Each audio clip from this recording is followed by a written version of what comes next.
अस्सलाम वालेकुम व्यूअर्स, मैं हूँ Sitara Nayab and welcome to my channel mother's guide.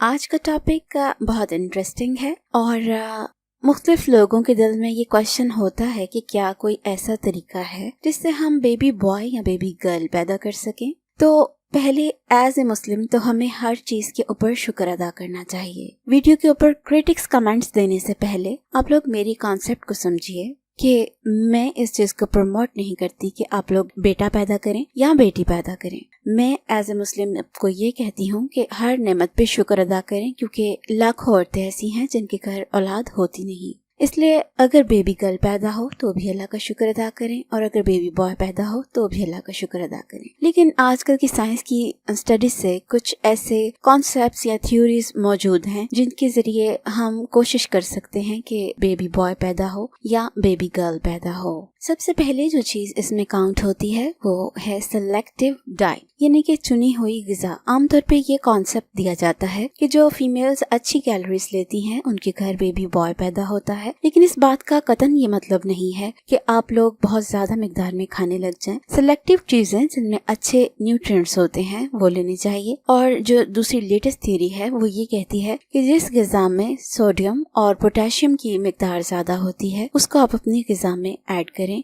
जिसमें वाइट बीन्स यानी कि सफेद लोबिया, शकरकंदी और केले, ये चीजें आप अपनी ग़िज़ा में शामिल करें। इसको ऐड करने से आपके जिस्म में पोटेशियम का बैलेंस बढ़ता है, जिससे आपकी चांसेस होते हैं कि आप बेबी बॉय को पैदा कर सकती हैं। एक थ्योरी है शटल की। ये एक साइंटिस्ट हैं जिन्होंने 1960 में ये मेथड डायग्नोस किया था या बनाया था। कि इसमें उन्होंने कुछ पॉइंट्स बताए थे कि एक तो ये कि जो मेल स्पर्म है उसकी रफ्तार तेज होती है और वो जल्दी जाके एग को फर्टिलाइज कर सकता है, जबकि जो फीमेल स्पर्म होता है यानी कि एक्स वाला जो क्रोमोसोम होता है उसकी स्पीड निस्बतन वाई क्रोमोसोम से स्लो होती है। इसलिए जब आपका ओव्यूलेशन डे आए उसके बिल्कुल आसपास के दिनों में अगर आप ट्राई करती हैं तो ज्यादा चांसेस ये होते हैं कि जो वाई क्रोमोसोम है वो तेज स्पीड से जाकर आपके एग को फर्टिलाइज कर देगा और बेबी बॉय के चांसेस बढ़ जाएंगे। इसके बाद कुछ ऐसी भी मेडिकल इंटरवेंशंस हैं जिसमें आपकी बॉडी में इस मेथड के जरिए इन विट्रो फर्टिलाइजेशन की जाती है, या आपकी जो फ्लोपियन ट्यूब्स हैं उसके अंदर गैमेट ऐसा ट्रांसफर किया जाता है जिसमें मेल स्पर्म ने फर्टिलाइज किया हो या मेल क्रोमोसोम ने फर्टिलाइज किया हो। एक ऑप्शन ये भी होती है कि आपकी फ्लोपियन ट्यूब के अंदर ऐसा जाइगोट ट्रांसफर किया जाता है जिसको फर्टिलाइज वाई स्पर्म ने किया हो। ये जो प्रोसेस है ये निस्बतन महंगा होता है और हर कोई इसको अफोर्ड नहीं करता, और इसके अलावा इसमें फिजिकल आपके जो रिस्क मौजूद होते हैं जिससे आपको कुछ सिंड्रोम्स वगैरह का मसला भी हो सकता है, जिसे हाइपर स्टिमुलेशन सिंड्रोम भी कहते हैं, और किसी किसी सूरत में मिसकैरेज के भी चांसेस होते हैं। एक और टेक्निक है जिसका नाम है स्पर्म सॉर्टिंग, यानी कि स्पर्म्स को अलग अलग करना। जो एक्स क्रोमोसोम होता है उसके अंदर डीएनए की मिकदार निस्बतन ज्यादा होती है, जिसकी वजह से वो वजन में थोड़े ज्यादा होते हैं।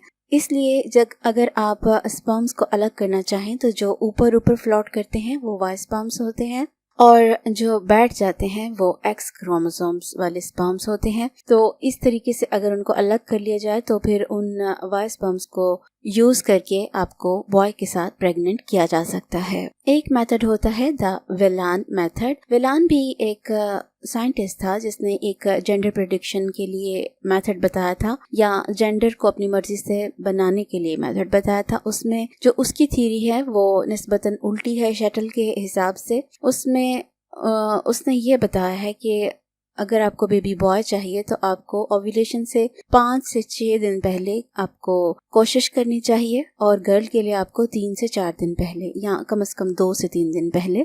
लेकिन जो क्रिटिक्स हैं उन्होंने इसके बारे में यही कहा है कि आमतौर पे जो स्पर्म्स हैं वो 6 से 7 दिन तक उनकी लाइफ होती है और वो उतनी देर में खत्म हो जाते हैं और वो इस काबिल नहीं रहते कि वो प्रेगनेंसी को कर पाएं। इसलिए ये वाला मेथड इतना मकबूल नहीं है। इसके बाद कुछ जेंडर सिलेक्शन किट्स होती हैं, उसमें कुछ नेचुरल सप्लीमेंट्स आपको दिए जाते हैं जिससे जो वाई वाला स्पर्म होता है वो ट्रिगर हो जाता है, या ज्यादा रिसेप्टिव हो जाता है, या ज्यादा तेजी के साथ रिएक्ट करता है। तो इस तरह की किट्स यूज करने से आप अगर गर्ल चाहती हैं तो गर्ल भी हो सकती है, और अल्लाह के हुक्म से बॉय भी हो सकता है अल्लाह के हुक्म से।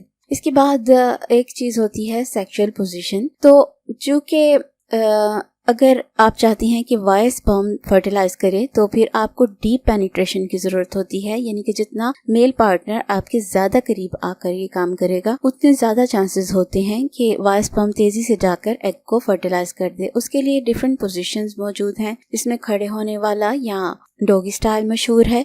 लेकिन अगर आप चाहती हैं कि फीमेल आपके घर में बेबी पैदा हो तो फिर आम जो मिशनरी पोजीशन होती है, आम सीधा लेटने वाली, उस तरीके से भी आप लोग कर सकती हैं। उसके बाद आता है कि बेस्ट टाइम कौन सा है कंसीव करने का बेबी बॉय का। तो उसके लिए हम शटल की थ्योरी ही यूज करते हैं कि हम ओव्यूलेशन डे के बिल्कुल आसपास के 1-2 दिन में कोशिश करेंगे, तो उससे ये होगा कि आपके ज्यादा चांसेस हो जाते हैं बेबी बॉय होने के। इसके अलावा एक टिप आपके मेल पार्टनर के लिए है कि उनको अगर बेबी बॉय चाहिए तो लूज अंडरवेयर पहनना होगा, क्योंकि टाइट अंडरवेयर पहनने से जो स्क्रोटम का एरिया है वहाँ पे टेम्परेचर ज्यादा हो जाता है, जिससे स्पर्म मरने लग जाते हैं और उसकी वजह से आपकी जो वाई वाले स्पर्म्स हैं ज्यादा एक्टिव नहीं रहते। अगर आप लूज अंडरवेयर का इस्तेमाल करेंगे तो आपकी जो हेल्दी स्पर्म्स पैदा होंगे, जिसमें फास्ट वाले स्पर्म ज्यादा मिकदार में होंगे, तो चांस बढ़ जाएगा कि आपका बेबी बॉय हो। उसके बाद एक चीज होती है फीमेल की राहत, यानी कि ये शर्म वाली बात नहीं है कि अगर मियाँ बीवी दोनों आपस में मिलते हैं तो फीमेल को भी रिलैक्स्ड और एंटरटेन्ड होना चाहिए। कहा जाता है कि अगर आदमी से पहले औरत मुतमईन हो जाती है तो चांसेस बढ़ जाते हैं कि उसके घर बेबी बॉय पैदा होगा। उसकी वजह ये है कि जब औरत रिलैक्स फील करती है तो उसके अंदर एक एल्कलाइन सिक्रीशन पैदा होता है, जिससे ज्यादा चांस बढ़ जाते हैं कि जो मेल स्पर्म है वो एग को फर्टिलाइज करेगा, क्योंकि जो मेल स्पर्म है वो एल्कलाइन मटेरियल में ज्यादा अच्छा सरवाइव करता है। इन्हीं बातों को दोबारा से मुख्तसरन मैं आपको बता दूं कि पहली बात ये कि अपनी ग़िज़ा में पोटाशियम और सोडियम को ऐड करें। दूसरी चीज ये है कि जितना पॉसिबल हो सकता है ओव्यूलेशन डे के आसपास इंटरकोर्स करें। तीसरी चीज है कि पार्टनर आपका लूज अंडरवेयर पहने। चौथी ये कि आप खुद भी फारिग हो गई हों। उसके बाद ये है कि आपका जो पार्टनर है उसका स्पर्म काउंट अच्छा होना चाहिए, यानी कि अगर आपके मेल पार्टनर का स्पर्म काउंट अच्छा नहीं या उसमें डेड सेल ज्यादा हैं तो फिर आपके चांसेस कम हो जाते हैं बेबी बॉय के। ये सब तो साइंटिफिक बातें हैं, लेकिन उन सब से ज्यादा जरूरी है हमारे लिए फेथ अल्लाह के ऊपर कि अल्लाह ताला हमें जिस भी नेमत से नवाजेगा वो हमारे लिए रहमत का सबब होगा, वो हमारे लिए नेमत होगा। इसको हम बिस्मिल्लाह करके एक्सेप्ट करेंगे और हम इसके लिए अल्लाह की नेमत की नाशुक्री नहीं करेंगे। तो अगर हम अपने ईमान के साथ साथ इन चीज़ों को भी थोड़ा सा अंडरस्टैंड कर लें तो मुमकिन है कि थोड़े चांसेस बढ़ जाएं। तो जिन बहनों को ख्वाहिश है कि वो